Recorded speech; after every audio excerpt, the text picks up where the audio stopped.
One evening, my daughter came home with tears running down her face.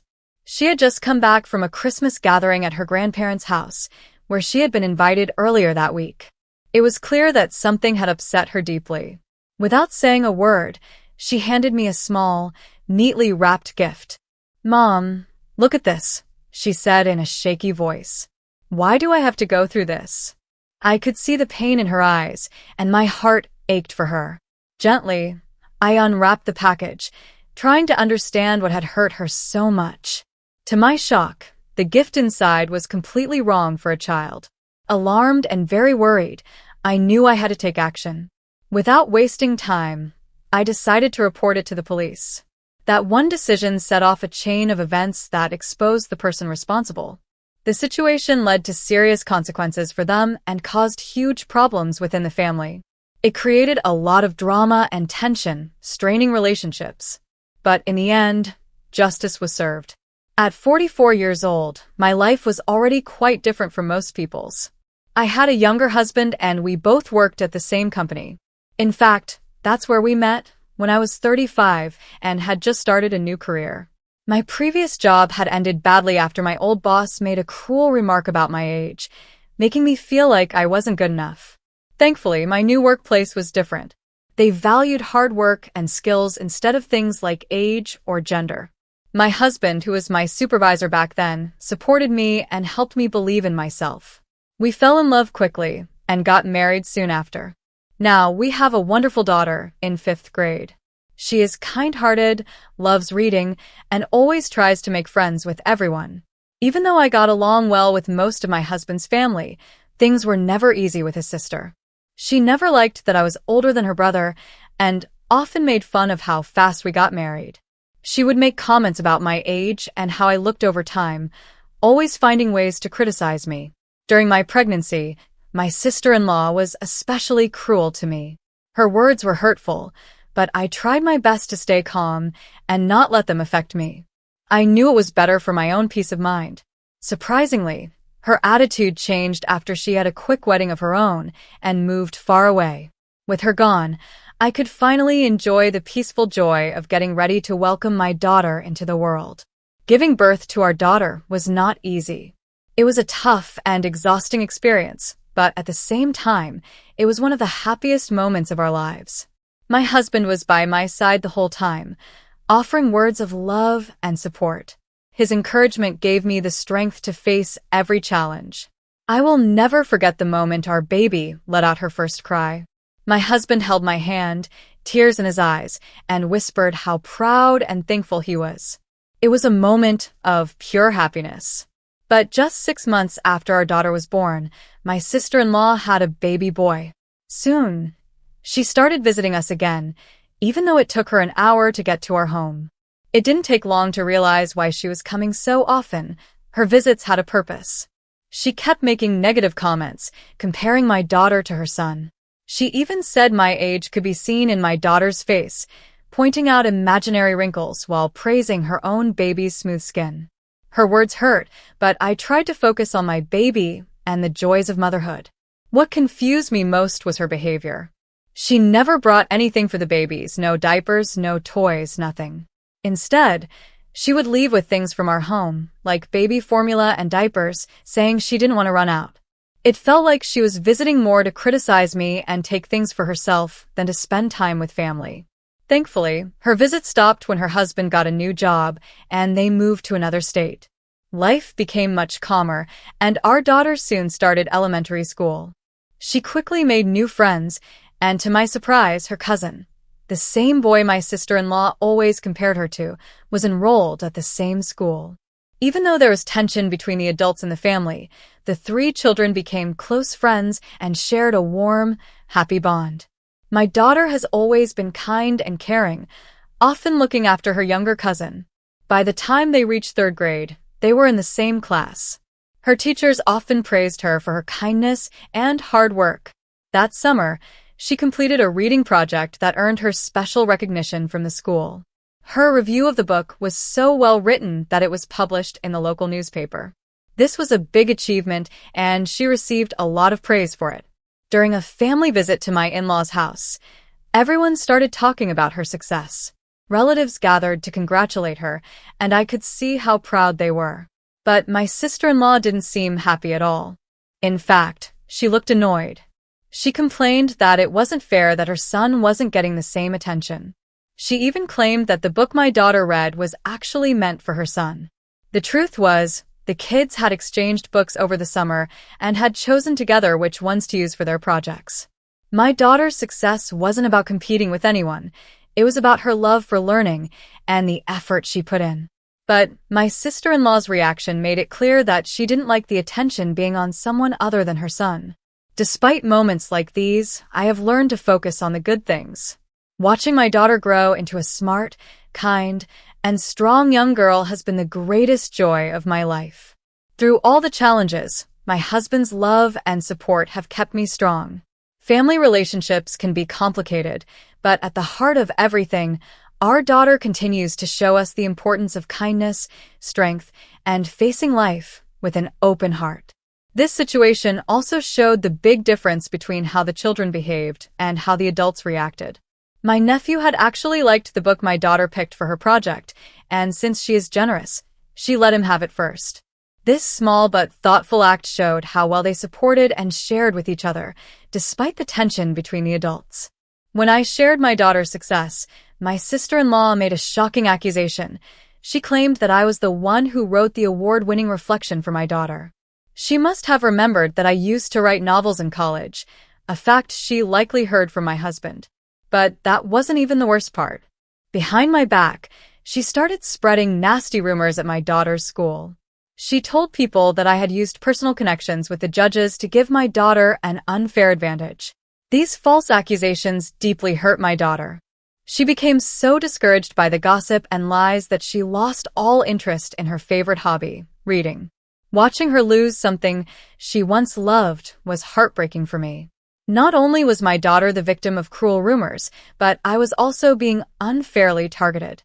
Before taking any action, I sat down with my husband and told him everything. I shared how his sister had mistreated me from the start. I reminded him how she had taken clothes meant for our daughter, saying that babies didn't care about boy or girl outfits. I told him how she had made fun of me during pregnancy, comparing me to a sumo wrestler. My husband was furious. He agreed that it was time to involve his parents and said we needed to address this directly. Together, we went to his sister's house to confront her. At first, she seemed happy, thinking our visit was a friendly one. But her excitement quickly turned to shock when my husband firmly scolded her. Instead of admitting her mistakes, she got angry at me. She accused me of betraying her by telling everything to her favorite brother. She acted like she was the victim and tried to shift the blame. At first, I answered her phone calls, thinking she might want to apologize. But I soon realized she was only calling to complain and blame me. Eventually, I stopped answering her calls and sent them straight to voicemail. After about 3 weeks, she finally stopped trying to reach me. I thought she had moved on.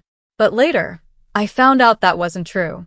Last month of year, my in-laws decided to host a Christmas party for the kids. It was their first time doing something like this.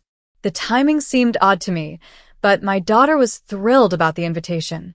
She had fond memories of a Christmas party from her kindergarten days and hoped this one would be just as fun. Sadly, her elementary school didn't allow holiday celebrations due to their strict rules about religious events. I often wonder why some people follow strict religious traditions so seriously, especially since Christmas is now a holiday celebrated in many ways all over the world. Thinking about this, I decided that my daughter and I would celebrate the holiday in our own special way. For the past 3 years, we had enjoyed a quiet Christmas at home, and our favorite part was exchanging gifts. This year, my in-laws invited us to a Christmas party, and they set a small gift exchange budget of $12. Excited about the idea, my daughter and I went shopping at a big mall nearby to find the perfect gift. After looking at different options, she happily picked one of her favorite picture books, eager to share its story with someone at the party. On the day of the event, my daughter left for my in-laws' home, carrying the gift in her hands. Since their house was just a short bus ride away, she told my mother-in-law her plan, and my mother-in-law kindly offered to pick her up from the bus stop. Later, I got a call letting me know that my daughter had arrived safely, which allowed me to relax for a while. But my peace didn't last long. Less than 55 minutes later, I heard the front door open. The sound startled me because it was a weekday, and I knew my husband was still at work. Since I was working from home during my daughter's winter break, I wasn't expecting anyone. What I saw next broke my heart. My daughter stood at the entrance, her face covered in tears. She didn't say a single word. Instead, she handed me a neatly wrapped gift bag. The pain in her eyes told me that whatever was inside would explain everything. My heart sank as I took the bag from her trembling hands, afraid of what I might find. When I opened it, my hands shook. Inside was a torn newspaper, her reading reflection, ripped to pieces. Alongside it was a chilling card, written in red ink, warning us not to act too proud or we might end up like the ruined stuffed animal also in the bag. The toy was destroyed and covered in red ink, made to look like blood. A cold shiver ran down my spine. This wasn't a joke. It was a cruel and deliberate act meant to scare my daughter. Still shaken, she finally told me the shocking truth. The disturbing gift had come from my sister-in-law. I was shocked. This Christmas party was supposed to be a happy event for the kids. The adults had all agreed not to prepare gifts themselves, so I never expected something so cruel to happen. Even though I didn't go with my daughter, I could never have imagined that someone would do this to her. What made it even worse was what I found out later. My mother-in-law had no idea that her daughter would be at the party. She had always told us to report any trouble caused by her, but this time, it seemed my sister-in-law had gone behind everyone's back. This betrayal hurt me deeply. I gently reminded my daughter to tell her grandmother about what had happened. But before she could, my aunt interrupted with a strange comment. She said that only children from missionary schools were welcome at certain events. My daughter, confused, asked what a missionary school was. I struggled to explain. Recently, a relative had been accepted into one, and it had been a big topic of conversation in the family. My sister-in-law's son attended a missionary kindergarten, and it seemed like she was using this as another way to criticize us for sending our daughter to a regular public school instead. I was already overwhelmed by the disturbing gift, and this was the final straw. I decided that I had to take action. Without wasting any more time, I went straight to the police to report the incident. At first, the officers didn't take it seriously. They said this was a family issue and should be handled privately. But then, a kind female officer understood the seriousness of the situation. She explained that threats and harassment, even from family, were still against the law. She promised to issue a warning to my sister-in-law. That evening, when my husband came home, I told him everything. He was furious. Without hesitation, he called his parents and told them what had happened. They were shocked. They insisted they had no idea their daughter had been at the party. They guessed that she might have sneaked in through an unlocked back door while my mother-in-law was busy with other tasks. The next day, after the police officer had given my sister-in-law a warning, my in-laws decided to hold a family meeting to talk about the situation. At the meeting, my sister-in-law and her husband arrived late. She walked in looking angry, clearly upset that the police had been involved. Her husband, on the other hand, seemed completely clueless about why the meeting had even been called. When everyone finally learned the full truth about what my sister-in-law had done, her husband was shocked. He apologized to us many times, clearly ashamed of his wife's behavior. His reaction was completely different from hers. While he showed regret, she remained stubborn. She refused to take responsibility and argued that since the police didn't arrest her, she must have done nothing wrong. Her refusal to admit her mistakes left everyone speechless. Then, something completely unexpected happened. Her husband announced that he was filing for divorce. The room fell silent. No one had seen any signs that their marriage was in trouble. He then explained that he had been dealing with her behavior for years. She had not only neglected her responsibilities at home, but had also caused problems for their family because of her careless actions. She was obsessed with appearances, which led them to move several times, not because they needed to, but because she wanted to impress others. Many of these moves were connected to her dream of getting their son into elite schools, but each time, things didn't go as planned, and they ended up embarrassed. In the end, their son simply joined a regular public school, a decision his father fully supported, even though she had fought against it. Her recent harassment of our family was the last straw for him. It pushed him to finally end the marriage. Completely caught off guard by her husband's decision, my sister-in-law quickly tried to change her attitude. She gave a weak apology, saying her actions were just harmless jokes. But no one believed her. The threatening card, the ruined toy, and the hateful message were far from a joke. What she did was cruel and completely unacceptable, especially since it targeted a child. I confronted her directly. I told her, being a parent doesn't automatically make you a good one. It's your actions that show if you truly care. She had nothing to say in response. The damage she had caused to the family was beyond repair. No one stood up for her anymore. As the meeting ended, it became clear that this was a turning point, not just for her, but for all of us. While she remained bitter and refused to change, the rest of us focused on protecting our children and moving forward. We refused to let her negativity control our lives anymore. I realized that standing up for my daughter wasn't just important, it was powerful. No matter how difficult the situation, I would always protect her and teach her that kindness, strength, and courage are far greater than cruelty.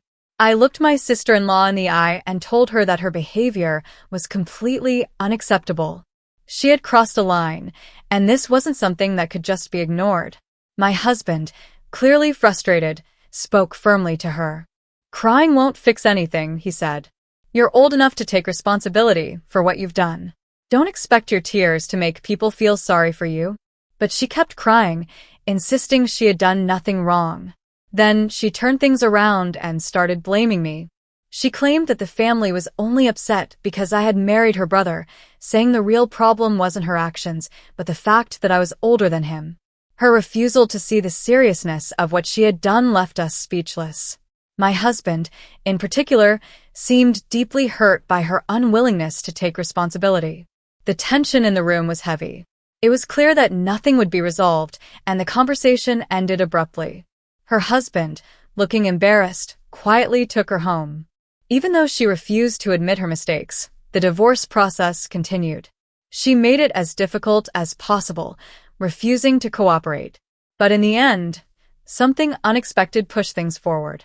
Her own son, in his innocent honesty, told his classmates about the Christmas party and the disturbing gift. He described in detail how the stuffed animal had been torn apart and covered in red ink to look like blood. His story quickly spread through the school, and soon, teachers and parents became concerned. This accidental confession led to even more gossip, which deeply affected my daughter. She struggled to go back to school, her spirits crushed by the whispers and rumors linking her to the incident. It became clear how one cruel and careless act could spread far beyond what anyone expected, hurting so many innocent people in the process. I had hoped everything could be settled quietly, giving my daughter time to heal and return to school when she was ready. Her cousin never meant to cause trouble by sharing the story. He was just desperate for someone to stop his mother's harmful behavior. Hearing everything his son had said, my sister-in-law's husband was deeply shaken. He decided to speed up the divorce process. He agreed to her demands just to finalize the separation, wanting to move on for his son's sake. By then, my sister-in-law had become well known in the community, but not in a good way. People saw how she had mistreated children, and her reputation suffered. Neighbors who once treated her kindly now wanted nothing to do with her. Feeling trapped and rejected, she saw the divorce as her way out. She assumed she could return to her parents' house for comfort. But when she got there, they refused to let her in. Even they had reached their limit. Meanwhile, her husband stood firm in his decision to keep custody of their son. Surprisingly, she didn't even argue. Instead, she coldly said she didn't care about her child, claiming that kids were a burden and would get in the way of her plans to remarry. Her cruel words did not go unanswered. Her son, showing incredible strength, told her he didn't need her in his life. He found comfort and security with his father and even warned her to stay away from my daughter. After being turned away from her parents' home, her situation got worse. She struggled to support herself and fell into debt. Eventually, she disappeared completely. My husband and his parents decided not to report her missing. To them, her absence was not a problem, it was a solution. In the days that followed, my daughter slowly regained her confidence and returned to school. Her cousin remained by her side, promising to always look out for her. This difficult experience unexpectedly brought our families closer. My former brother-in-law became a trusted friend, and we worked together to support the children. My in-laws, too, stepped up. They gave both grandchildren all the love and care they needed, helping to create a safe and happy environment. With my sister-in-law out of the picture, peace finally returned to our family. The trust and understanding that had been lost in all the conflict began to grow again. Together, we moved forward stronger than ever.